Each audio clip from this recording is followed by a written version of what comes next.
Hola de nuevo. La presente cápsula es para hablar sobre los sindicatos. ¿Qué son? ¿Para qué sirven?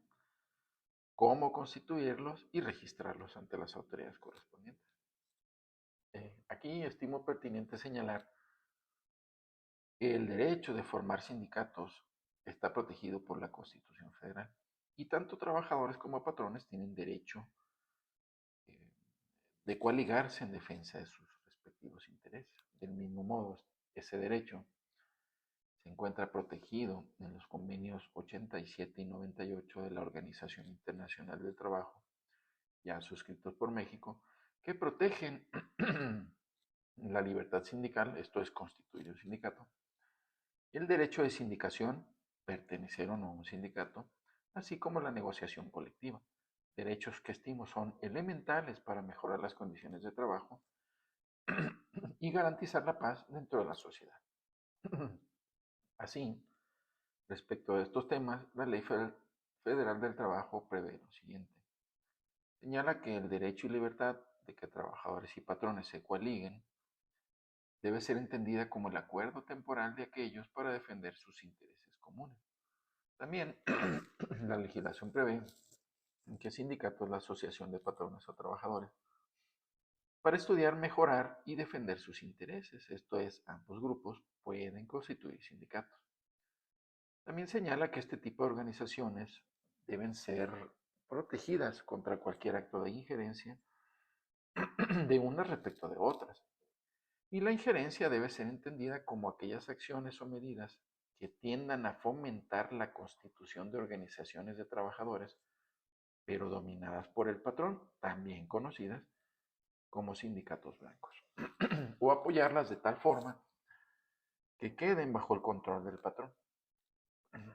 Es un derecho, dice la ley de los sindicatos, que el Estado reconozca su personalidad jurídica, pues sólo así podrán defender los intereses y derechos de sus agremiados. Y esto se logra, como lo veremos más adelante, a través del registro. También señala la ley que los sindicatos no pueden disolverse, suspenderse o cancelarse por la vía administrativa. Esto es por una autoridad administrativa, sino en todo caso, solo por autoridades jurisdiccionales. Esta norma tiene su razón de ser porque el legislador lo que quiso es evitar que, por ejemplo, el presidente de la República, un gobernador de una entidad o un presidente municipal, a través de un acto administrativo, un decreto o cualquier otra naturaleza, pues decida disolver o desaparecer o cancelar el registro de un sindicato, por ejemplo. Entonces el legislador, previendo eso, decidió establecer esta limitante. También la ley señala que ningún trabajador o patrón puede ser obligado a formar parte o dejar de pertenecer a un sindicato, derechos que, como ya dijimos, están protegidos por las convenciones a que nos hemos referido. La ley también señala que los procedimientos de elección de sus directivas deben hacerse mediante el voto de los trabajadores, personal, libre, secreto y directo. Aquí hay que señalar que un elemento toral de la reforma constitucional y que también se dio la ley del trabajo en el ámbito laboral, desde luego, es que además de la desaparición de las juntas, como ya lo dijimos en otros videos, en su lugar se crearon tribunales del trabajo, que forman parte del Poder Judicial de la Federación y los poderes judiciales locales. Y con esas reformas, ya lo hemos dicho, lo que se trata es de dar poder a los trabajadores para que tanto la constitución de un sindicato, la elaboración, legitimación y firma de un contrato colectivo no se haga a sus espaldas, como se hacía desde hace muchos años. Esto es, históricamente, pues se usa o se ha usado que los patrones en lo oscurito, hay que decirlo así, pues se arreglaban con el sindicato respecto a los derechos contenidos en un contrato colectivo. Y la reforma lo que pretende es minimizar o evitar eso. Hay que señalar aquí que si bien la ley no señala, mejor dicho, la ley señala que la duración de las directivas no puede ser indefinido, nada dice en torno al número de reelecciones de sus integrantes. Por lo que estimo que eso se deja a la libertad y decisión de los trabajadores. Pues, insisto, ni la Constitución ni la Ley Federal del Trabajo establecen restricciones respecto al número de reelecciones. También la ley señala que es derecho de los sindicatos, además del contrato colectivo de trabajo, en que contiene las condiciones de trabajo, crear sus estatutos y reglamentos con los que organizan su administración. En cuanto a sindicatos de trabajadores, la ley señala que pueden ser de los siguientes tipos sin que ello sea limitativo. Gremiales, formados por trabajadores de una misma profesión, oficio o especialidad, como por ejemplo directores; de empresa, conformado por trabajadores sin importar el puesto que prestan sus servicios para una misma empresa; nacionales de industria, conformado por trabajadores que prestan sus servicios en una o varias empresas de la misma rama industrial, instaladas en dos o más entidades, por ejemplo, de llanteros o cañeros. Otro tipo de sindicatos es de oficios varios, como su nombre lo dice, compuesto de trabajadores de diferentes profesiones.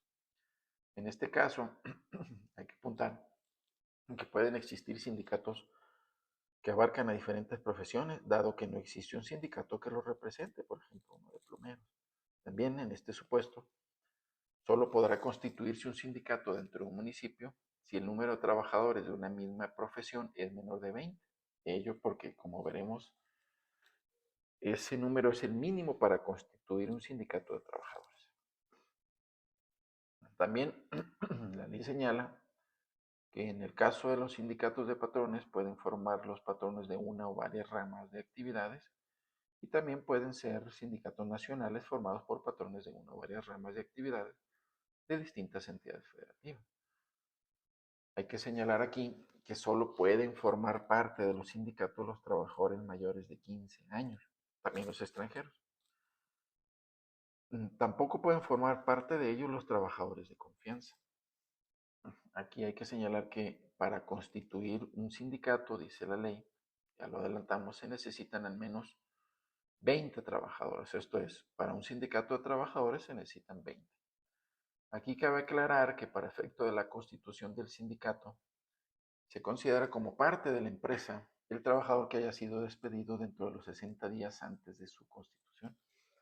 Esto porque suele suceder que cuando el patrón se entera de que dentro de su empresa se están organizando los trabajadores para constituir un sindicato que eventualmente le exigirá la firma de un contrato colectivo de trabajo, o hay que decirlo así, peleará con la titularidad del contrato colectivo de trabajo con uno que ya existe, pues los despiden con el propósito de desmoralizar su constitución.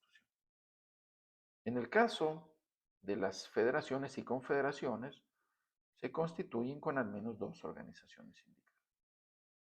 No lo habíamos dicho, pero para constituir un sindicato de patrones se necesitan al menos 3 de ellos. Ahora, ¿cómo registrar un sindicato? Hay que señalar que este se hace ante un nuevo órgano creado a partir de la reforma referida, denominado Centro Federal de Conciliación y Registro Laboral, y es el único facultado para ello en el país. Así, para el registro, para que el centro registre un sindicato, será necesario que éste exhiba copia certificada de los siguientes documentos: acta de asamblea constitutiva, un listado con el número, nombre, CURP y domicilio de sus miembros. Esta información será confidencial. Estatutos, acta de asamblea donde se eligió la directiva. De esta, hay que apuntar, no pueden formar parte trabajadores extranjeros. Sí pueden ser miembros de sindicatos, pero no parte de la directiva. Hay que señalar aquí también que si la solicitud es una facultad que tiene el centro y obligación, si la solicitud de registro carece de alguno de estos elementos, el centro debe requerir al sindicato para que dentro de 5 días la subsane, y si lo hace, deberá otorgarse el registro. Del mismo modo, el legislador previó que si el centro no resuelve sobre el registro en 20 días, el solicitante lo requerirá para que lo haga, y si no lo hace dentro de 3 días, se tendrá por hecho el registro, debiendo la autoridad, el centro, en 3 días emitir la constancia correspondiente. ¿En qué casos el centro puede negar el registro de un sindicato? Bueno, si el sindicato no se constituye para el mejoramiento, estudio y defensa de los intereses de sus agremiados. si no se constituye con el número mínimo de miembros, que ya dijimos 20 para el caso de trabajadores y 3 para el caso del sindicato de patrones. ¿En qué casos un tribunal puede cancelar el registro a un sindicato? Bueno, cuando se disuelve, esto puede suceder porque ya pasó el tiempo que se dispuso en los estatutos o contrato colectivo para su duración. También se disuelve si lo determinan las 2/3 partes de sus miembros. Otra causa para cancelar el registro de un sindicato es que se deje de cumplir con los requisitos legales, por ejemplo, el número de sus integrantes. Ya es menor de 20, por ejemplo, en el caso de los trabajadores, y menor de 3 en el caso de los patrones. Otra causa para cancelar el registro es cuando sus dirigentes, y esto es novedoso en la ley, cuando sus dirigentes apoderados o representantes legales extorsionan a los patrones para exigirles dinero a fin de desistir del emplazamiento a huelga o abstenerse de iniciar o continuar el reclamo de la titularidad de un contrato colectivo de trabajo. La ley también señala que el centro debe hacer pública la información relativa a los registros sindicales en su sitio de internet y puedes pedir copia de los documentos relativos a quien la pida. También la ley señala que en internet deben estar completos los documentos del registro sindical, tomas de nota, esto es su directiva, estatutos y actas de asamblea. El registro de un sindicato, dice la ley, debe contener el documento lo siguiente, al menos: el domicilio del sindicato, el número de registro, el nombre del sindicato, el nombre de los integrantes del comité ejecutivo y su vigencia, número y padrón de socios, el cual debe actualizarse cada 3 meses y puede hacerse vía electrónica. Bien, hasta aquí algunas notas generales en lo que hace al tema, y me parece relevante señalar o evidenciar algunos criterios que históricamente la Corte ha tomado sobre el tema.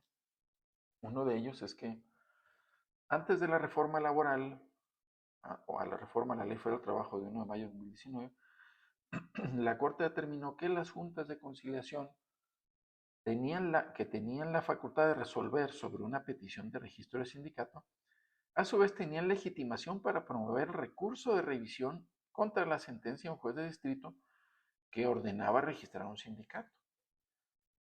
Estimo que tal vez ese criterio será sometido a reflexión, pues esa facultad de registro solo está prevista para el centro, ahora para el Centro Federal de Conciliación y Registro Laboral. También es posible que ese criterio pues siga rigiendo. Ya veremos lo que resuelven los tribunales colegiados o la Corte. La Corte también determinó que contra la negativa de registrar un sindicato federal procedía el amparo indirecto.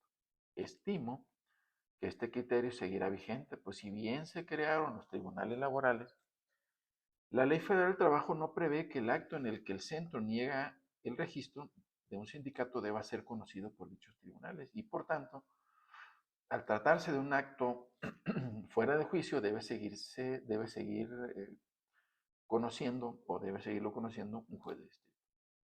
También consideró la Corte que los sindicatos solo pueden constituirse por trabajadores en activo, pues de lo contrario daría lugar a que cualquier grupo de personas integrado por el número mínimo de miembros, 20, pueda constituir un sindicato de obreros sin tener ese carácter, lo que se traduciría en la imposibilidad de cumplir la finalidad que orienta el nacimiento de ese tipo de organizaciones, que, como ya lo dijimos, en esencia es mejorar los derechos de sus agremiados. También la Corte determinó que en materia de registro sindical opera la suplencia de la queja a favor de un sindicato cuando el acto reclamado es la negativa de registro, pues ello, dijo la Corte, perjudica los intereses de los trabajadores que forman parte de él. Del mismo modo, la Corte consideró que los únicos legitimados para promover amparo ante la negativa del registro sindical son sus representantes y no los integrantes en particular, esto es, los trabajadores miembros. Pues, dijo la Corte, el perjuicio solo se causa a la persona moral que constituye. Bien, hasta aquí algunos breves comentarios sobre los sindicatos, su función, constitución y registro. Gracias y hasta pronto.